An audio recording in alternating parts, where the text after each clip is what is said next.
Et si je vous disais qu'un homme est mort parce qu'il croyait que sa foi les rendait invincibles?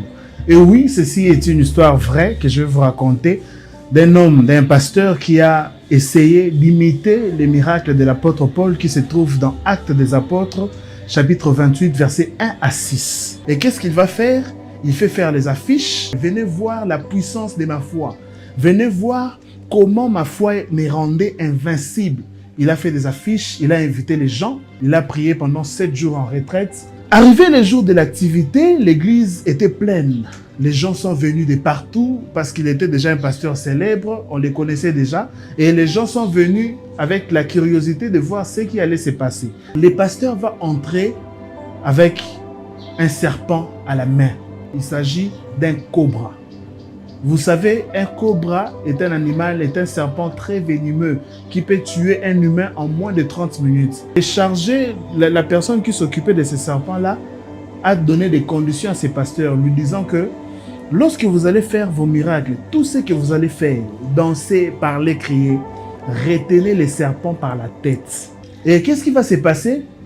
En parlant, en criant, en dansant de joie, il a oublié de retenir les serpents par la tête.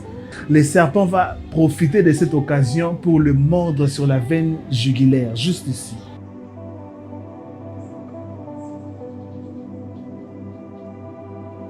Au bout de 15 minutes, le pasteur était toujours debout. Ça ressemblait à un miracle, bien sûr. Mais juste après 20 minutes plus tard, le pasteur a commencé à ressentir des vertiges. Il n'arrivait plus à voir clairement. Il voyait de manière floue, sa vision était devenue floue et il n'arrivait plus à respirer. C'est comme s'il était asphyxié.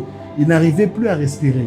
Et lorsqu'on a regardé sur les coups, à côté de la veine jugulaire, on a remarqué que les coups étaient devenus un peu rouges. C'est-à-dire que les venins du serpent a pu circuler dans tout son corps. Les venins du serpent a pu infecter tout son sang.